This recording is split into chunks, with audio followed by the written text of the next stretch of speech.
Okay, so I focused on Harry Harlow's role in attachment theory.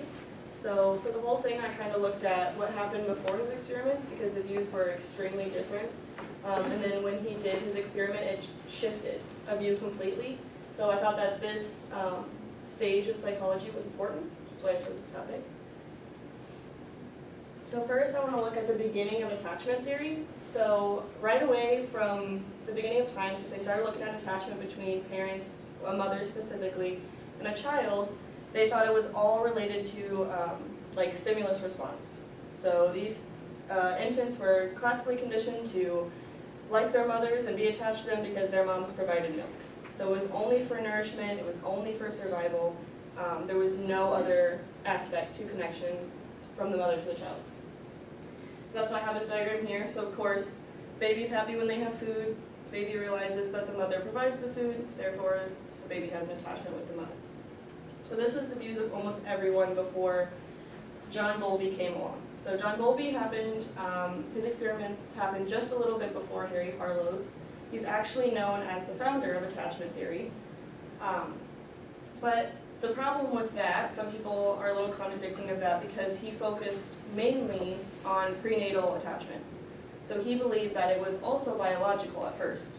He thought that since the fetus was inside of the mother and that it was growing in there for 9 months and it came out and the mother was feeding it, that it was a biological connection until Ainsworth came along. So Ainsworth was his colleague, and she was responsible for kind of switching up his views a little bit. Their views kind of worked together to change how they viewed attachment. She said to look at how the parents are connecting with the child.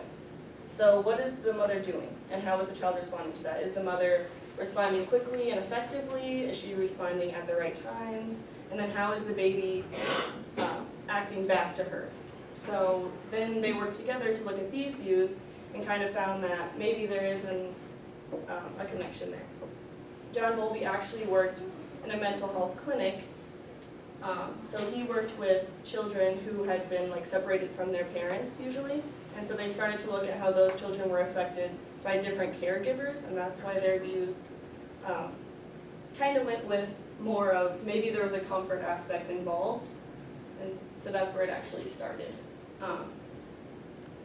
But then we have Harry Harlow's experiments, and he was actually doing these empirical experiments on monkeys, but these exact monkeys actually share most of their DNA with humans, so we can't say that they are 100%, this is what happens, but it's a pretty good representation. So the well-known experiment is the 2 surrogate mothers. I'm sure most of you have heard about this, obviously, but they had a wire mother and a cloth mother. They had 8 monkeys. 4 monkeys were fed on a wire mother, and then the other 4 monkeys were fed on a cloth mother. They found that the cloth mother, with the food, the baby was always on that mother, which makes sense. We all probably would have thought that. But then when they put the food on the wire mother, the baby only spent no more than 2 hours a day with that wire mother. He only went over there to get food. So that kind of showed us that comfort and security is the main purpose of attachment. So of course you have to have nutrition, babies have to have nutrition, but there's more to it than just feed. So then another experiment that he did that branched off of this one was he put in a contraption. This contraption was scary for the monkeys, it would be scary for a baby, and then he saw which mother the monkey ran to, and of course in the study the monkey ran to the cloth mother. So this kind of showed some dependency between moms and babies. So a little more on attachment.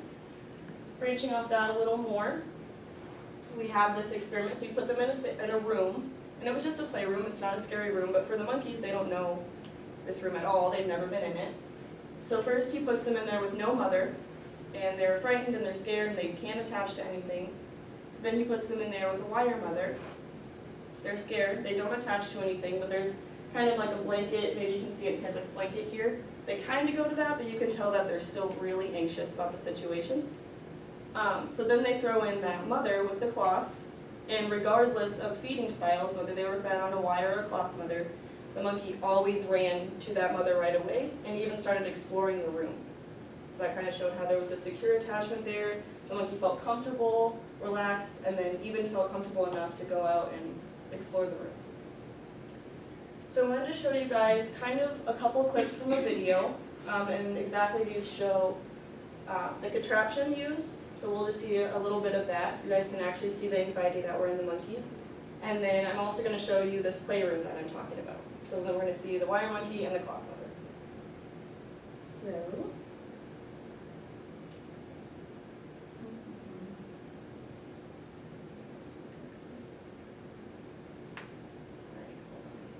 Out of this quick. I have it on YouTube too. So.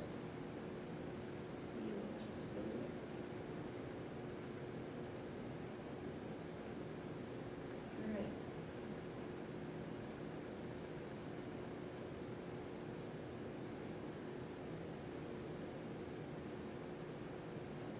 I'd love to watch this whole thing because it's actually really good. If any of you have ever watched these, they're kind of sad.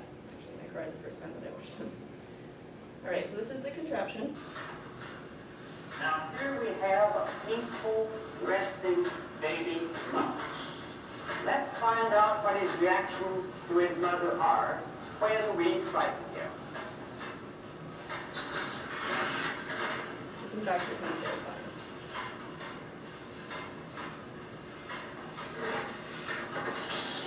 He's scared, all right, and just what any child will do in a similar.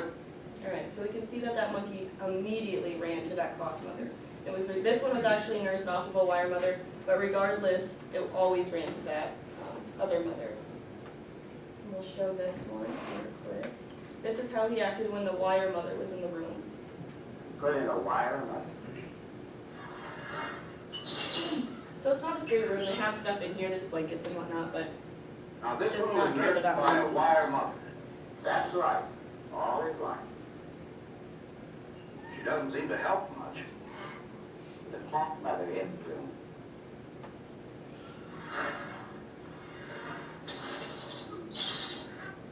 You see the contrast in the behavior? Despite the fact that the wire mother nursed him, she could offer this infant nothing in the way of affection or security. all right, so we can definitely see by those clips that there's more than just feeding to the situation here.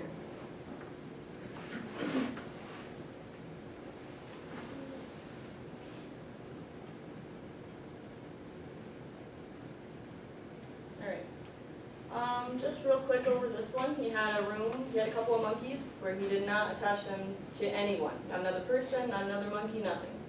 He ended up putting those in that playroom, and they were aggressive, and they started like self-mutilating themselves. And so we can see that, you know, even any kind of attachment was good. Like if they were put with other monkeys, they were fine, but if they were never put up until that point with anyone else, then they were very aggressive.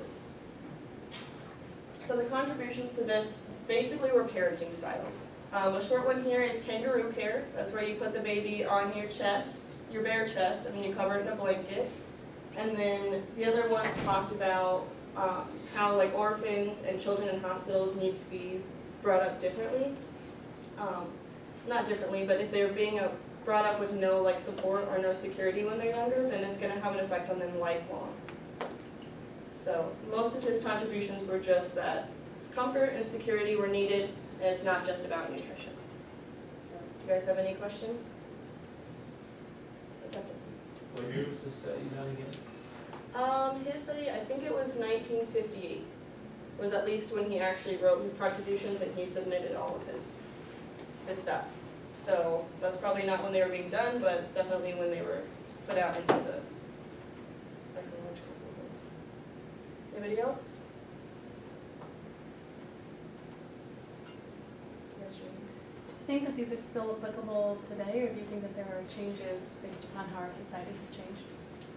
I think the main concept of it, the fact that comfort and security and like a critical period for kids, like if they don't get that in time, that there's definitely consequences of those actions. But I think that in today's society, things like schooling definitely play a big part in it. So kids at a younger age are getting it from other places other than just the mother. So I don't think it's as big of a connection between mother and child as it is to just like the world and an infant. What's going on around?